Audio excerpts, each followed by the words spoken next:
हाँ, तो प्राकृतिक गैस के बारे में हम लोग को देखना है। देखिए प्राकृतिक गैस क्या है। तो कह रहा है कि प्राकृतिक गैस हमारे वातावरण में बहुत तेजी से एक महत्वपूर्ण ईंधन बना रहा है। जैसे सीएनजी एक प्राकृतिक गैस ही है, तो ये बहुत बड़ी महत्वपूर्ण भूमिका बना रहा है। इसका उपयोग मशीन चलाने, विद्युत उत्पादन करने, खाना पकाने, मोटरसाइकिल चलाने के लिए किया जाता है। भारत के अनुमानतः प्राकृतिक गैस का संचय राशि यहाँ 7,000 अरब घन मीटर है, जिसमें पेट्रोलियम उत्पादन क्षेत्र में प्राकृतिक गैस भी मिलता है। यानी पेट्रोलियम जो उत्पादन किया जाता है उसमें प्राकृतिक गैस भी मिलता है। 1884 ईस्वी में प्राकृतिक गैस परिवहन केंद्र देश में पहला परिष्कृत केंद्र बनाया गया। कह रहा है कि प्राकृतिक गैस में परिवहन, वितरण एवं विपणन किया जाता है और इसमें 5340 किलोमीटर प्राकृतिक गैस के लिए पाइपलाइन बिछाया गया है। यानी एक पाइपलाइन भी अगर पूछा है तो पाइपलाइन क्या किया जाता है, तेल या बहुत सारे ऐसे पदार्थ होते हैं जिसको एक स्थान से दूसरे स्थान आवश्यकता की पूर्ति के लिए ले जाया जाता है। अब कह रहा है विद्युत शक्ति। अगला टॉपिक जो है वो क्या है, विद्युत शक्ति है। तो विद्युत शक्ति में कह रहा है विद्युत शक्ति ऊर्जा का एक महत्वपूर्ण स्रोत है जो वर्तमान विश्व में विद्युत को पूर्ति करने के लिए बहुत ही एक महत्वपूर्ण सूचकांक है। यानी विद्युत शक्ति विश्व के लिए, हर एक इंसान के लिए बहुत जरूरी है। इसके बगैर कोई कार्य नहीं हो सकता। 10 मिनट के लाइट कट जाती है हम लोग परेशान हो जाते हैं। कह रहा है कि जब विद्युत का उत्पादन कोयला, पेट्रोलियम, प्राकृतिक गैस के माध्यम से उसमें उपयोग किया जाता है उसे विद्युत ताप विद्युत कहते हैं। यानी जब कोयला, पेट्रोलियम और जल के माध्यम से जब उष्मा प्राप्त किया जाता है विद्युत के लिए तो उसे क्या कहते हैं, उसे ताप विद्युत उष्मा कहते हैं। इसके अतिरिक्त विद्युत का उत्पादन आणविक खनिज के विखंडन से किया जाता है जिसे परमाणविक विद्युत कहा जाता है। यानी जब आणविक खंडन से किया जाता है इसे क्या कहते हैं, परमाणविक विद्युत हम लोग कहते हैं।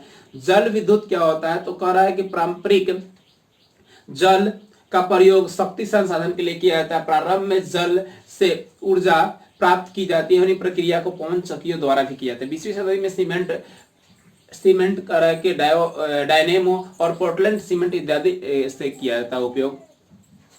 इसका आविष्कार से जल विद्युत का विकास तीव्र गति से किया जाता है। जो जल में क्या होता है, अक्षयशील एवं नवीकरणीय संसाधन होता है जिसका उत्पादन विद्युत शक्तियों के लिए किया जाता है। यानी इसका कहने का तात्पर्य है कि जल क्या है, अक्षयशील संसाधन है और नवीकरणीय संसाधन भी है जिसका उत्पादन कह रहा है कि प्रदूषण मुक्त करने के लिए किया जाता है।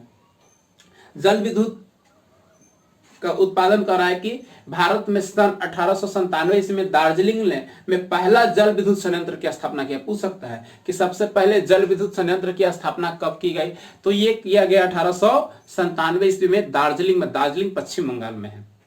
इसके बाद कर्नाटक के शिव समुद्रम में कांवरी नदी पर किया गया। 1930 ईस्वी में पश्चिमी घाटी एवं उत्तर प्रदेश, हिमाचल प्रदेश, तमिलनाडु, कर्नाटक इत्यादि राज्यों में किया गया। 1947 यानी आजादी के बाद हमारे यहाँ 508 मेगावाट बिजली का उत्पादन इसी परियोजना द्वारा किया गया। और ये हर एक 5 साल के लिए जो पंचवर्षीय योजना होती है इसमें सतत प्रयास रहा कि हमारे देश में विद्युत उत्पादन अधिक हो सके।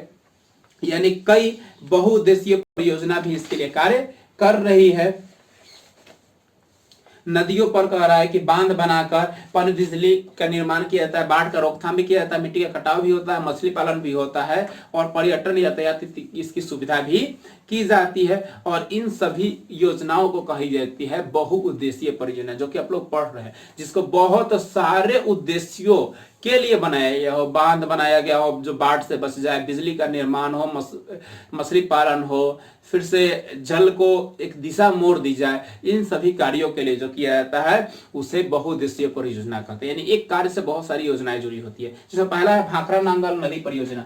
यानी पहला है भाखड़ा नांगल नदी परियोजना। इसमें कह रहा है कि यह विश्व का सर्वोच्च बांध है, यानी विश्व की सबसे ऊंचा बांध है। ठीक है, इसकी ऊंचाई 225 मीटर है, जो कि भारत की सबसे बड़ी परियोजना है। क्या ये भारत की सबसे बड़ी परियोजना है? इसमें 4 गृह बनाए, यानी 4 शक्ति घर बनाए गए हैं, जिसमें कह रहा है कि भाखड़ा और 2 गोडवाना में है।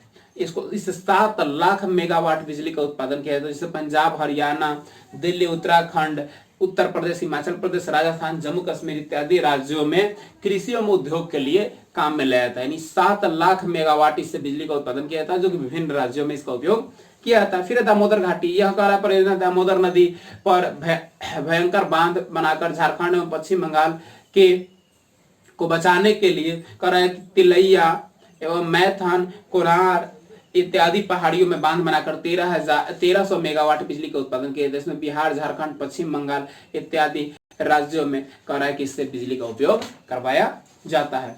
अगला जो कह रहा है वो है कोसी परियोजना। उत्तर बिहार में कह रहा है कि अभिशाप कोसी नदी हनुमान नगर नेपाल में बांध बनाकर 20,000 किलोवाट बिजली का उत्पादन किया जाता है। फिर वैसे है रिहंद परियोजना। तो रिहंद परियोजना आपका सोन नदी परियोजना है जी, यानी सोन नदी के बारे में ये है, जो अपना सोन बिहार में है उसी के बारे में कह रहा है। तो रिहंद परियोजना में कह रहा है कि सोन की सहायक नदी रिहंद नदी है, जो उत्तर प्रदेश में 934 किलोमीटर लंबा बांध बनाकर 934 मीटर लंबा बांध बनाकर कृत्रिम झील गोविंद बल्लभ पंत सागर का निर्माण किया गया है, जिससे 30 लाख मेगावाट बिजली उत्पादन की जाती है। यानी सोन नदी की सहायक नदी है रिहंद नदी, उस पर परियोजना बनाया गया यूपी में। फिर कह रहा है हीराकुंड परियोजना, जो महानदी उड़ीसा में जो विश्व का सबसे लंबा बांध है, वो ऊंचा था और ये लंबा है। हीराकुंड हो गया आपका लंबा बांध, हीराकुंड। अब भाखरा ऊंचा याद रखिएगा विश्व का, ठीक है। वहां पे कह रहा है कि 4801 मीटर लंबा बांध बनाकर, यानी करीबन 5 किलोमीटर के आसपास बांध बनाकर 2.7 लाख किलोवाट बिजली उत्पादन की जाती है, जिसका उपयोग उड़ीसा एवं आसपास के क्षेत्रों में कृषि एवं उद्योग के लिए किया जाता है। फिर कह रहा है चंबल घाटी परियोजना। ये चंबल घाटी कहाँ है? चंबल घाटी आपका राजस्थान में है। तो राजस्थान में कह रहा है कि 3 बांध बनाकर इसको राणा प्रताप सागर और कोटा में स्थापित करके 3 विद्युत गृह स्थापित किए, जिससे 2 लाख मेगावाट बिजली उत्पादन होता है, जो राजस्थान और मध्य प्रदेश में जाता है। फिर कहा तुंगभद्रा परियोजना। तुंगभद्रा परियोजना है, तुंगभद्रा परियोजना कृष्णा नदी की सहायक नदी है तुंगभद्रा। कृष्णा किसकी सहायक है? तुंगभद्रा की सहायक है, जो कर्नाटक में स्थित दक्षिण भारत की नदी घाटी परियोजना, जिससे कर्नाटक एवं आंध्र प्रदेश के लिए बिजली तैयार की जाती है। इन दोनों के सहयोग से है, जहां 1 लाख किलोवाट की बिजली उत्पादन की जाती है। अगला है श्रावती नदी घाटी परियोजना। श्रावस्ती नदी घाटी परियोजना कह रहा है कि यह कर्नाटक के पश्चिम घाट श्रावस्ती नदी जोग एवं गरसोप्पा के पास, जोग गरसोप्पा क्या है? एक खाई है, वहां पे कह रहा है कि 2160 मीटर लंबा बांध बनाकर 62 मीटर ऊंचा बांध बनाकर 13 लाख किलोवाट बिजली का उत्पादन किया था, जिससे कर्नाटक, कर्नाटक, आंध्र प्रदेश, तमिलनाडु एवं महाराष्ट्र में बिजली उत्पादन की जाती है। यानी इन सभी परियोजनाओं के तहत बिजली उत्पादन की जाती है, भिन्न भिन्न राज्यों में भिन्न भिन्न यूनिट में की जाती है। अब देखते हैं हम लोग ताप शक्ति। ताप शक्ति कह रहे हैं कि ताप शक्ति संयंत्रों को विद्युतीय उत्पादन करने के लिए कोयला, पेट्रोलियम एवं प्राकृतिक गैस का उपयोग किया जाता है, जिसे जीवाश्म ईंधन भी कहा जाता है। यानी ताप शक्ति यानी कोयला, पेट्रोलियम के माध्यम से जो ऊष्मा प्राप्त करते हैं उसे ताप शक्ति कहते हैं, जो कि एक समाप्त संसाधन है। कोयला, पेट्रोलियम खत्म हो जाएगा तो आपका ये भी ताप शक्ति भी खत्म हो जाएगा। और जल प्रदूषण इससे नहीं होता है।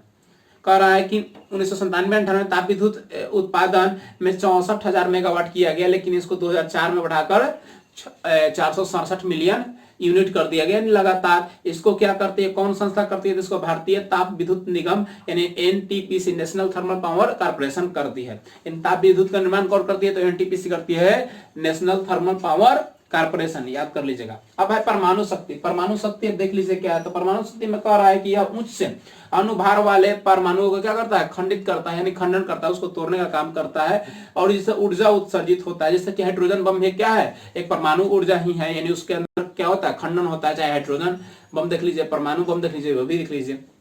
कह रहा है जिसमें इसको उत्सर्जन करने के लिए कह रहा है कि इलेमनाइट, फिर vanadium, antimony, graphite, uranium, monazite इत्यादि आणविक खनिज होते हैं, जिससे भारत में कह रहा है कि मोनोजाइट केरल में प्रचुर मात्रा में पाया जाता है। इसके अतिरिक्त तमिलनाडु, आंध्र प्रदेश, उड़ीसा इत्यादि के तटीय भागों में पर्याप्त रूप में होता है। यूरेनियम परमाणु ऊर्जा कच्चा माल है, जिसके विभिन्न प्राचीन शैलों से प्राप्त किया जाता है। पिंच ब्लेड मुख है, यानी पिंच ब्लेड किसका है? तो यूरेनियम का क्या है? अयस्क है। तो 50 से 80% तक यूरेनियम इसमें पाया जाता है। भारत में कह रहा है कि यूरेनियम का विशाल भंडार झारखंड के जादूगोड़ा में है। झारखंड के जादूगोड़ा में यूरेनियम का क्या है? पर्याप्त भंडार है। तो जादूगोड़ा किससे संबंध है? तो यूरेनियम संबंध है। 97 किलोमीटर तक क्या है? इसकी पट्टी फैली हुई है, जो मेघालय के जयंतिया पहाड़ है वहां तक ही पर्याप्त है। और मध्य प्रदेश में भी यूरेनियम है। इलेमनाइट का भंडार केरल, तमिलनाडु, आंध्र प्रदेश, उड़ीसा, महाराष्ट्र इत्यादि में पाई जाती है। 1955 में प्रथम आणविक रिएक्टर मुंबई के तारापुर में स्थापित किया है। पूछेगा सबसे पहले परमाणु रिएक्टर कौन है? तो आपका कौन है? तारापुर है, जिसका उद्देश्य कृषि एवं बिजली कृषि के लिए और उद्योग के लिए बिजली उत्पन्न करना है। जो देश में अभी तक 6 परमाणु रिएक्टर विद्युत गृह है। यानी पूछेगा कि भारत में कितने परमाणु रिएक्टर विद्युत गृह है, तो 6 है। सबसे पहला कौन है? तो तारापुर है, जो कि 1955 में इसका उत्पादन किया गया। अब देखते हैं तारापुर परमाणु विद्युत गृह, तो कह रहा है कि एशिया का यह सबसे बड़ा गृह है। कहाँ का है? एशिया का सबसे बड़ा विद्युत गृह है। यहाँ पर कह रहा है कि जल उबालने वाली 2 भट्टियां हैं, इसका उत्पादन कर रहा है कि 200 मेगावाट है, और यूरेनियम के स्थान पर थोरियम एवं प्लूटोनियम से यहाँ पे विद्युत उत्पादन किया जाता है, क्योंकि भारत में थोरियम काफी समृद्ध है। यानी भारत में सबसे ज्यादा थोरियम पाया जाता है, इसलिए यूरेनियम की जगह पे यहाँ थोरियम और प्लूटोनियम का उपयोग किया जाता है। फिर राणा प्रताप विद्युत सागर राजस्थान के कोटा जिले में स्थापित है, जो चंबल नदी के किनारे है। यहाँ कनाडा के सहयोग से बनाया गया था, यानी कनाडा के सहयोग से राणा प्रताप विद्युत गृह बनाया गया है, जहाँ पे 100 मेगावाट का फिलहाल उत्पादन हुआ है, लेकिन नई तकनीक से 135 मेगावाट की उत्पादन की जा सकती है। अब कलपक्कम है, जो तमिलनाडु के क्षेत्र में पाया जाता है, यह स्वदेशी है, यानी भारत के प्रयासों से बनाया गया, किसी अन्य देश का सहयोग नहीं है। इसमें 335 मेगावाट के 2 रिएक्टर है, जिनका निर्माण एक 1983 में, एक 1985 में किया गया है। अगला कह रहा है नरौरा है। नरौरा उत्तर प्रदेश के बुलंदशहर में है। फिर कलपक्कम है, तो ये गुजरात राज्य में है, 1992 में इसको स्थापित किया गया। फिर है कैग, जो कर्नाटक राज्य के जलवाड़ा जिला में है। और कुडुनकुल्लम जो है, यह विद्युत गृह तमिलनाडु में तुतिकुरिन बंदरगाह के निकट बनाया गया है, और यह रूस के सहयोग से बनाया गया है, जो इसका उत्पादन 2010 में हुआ। यही था आपका परमाणु शक्ति। अब हम लोग देखते हैं गैर परंपरागत, जो कि आपका अंतिम टॉपिक है।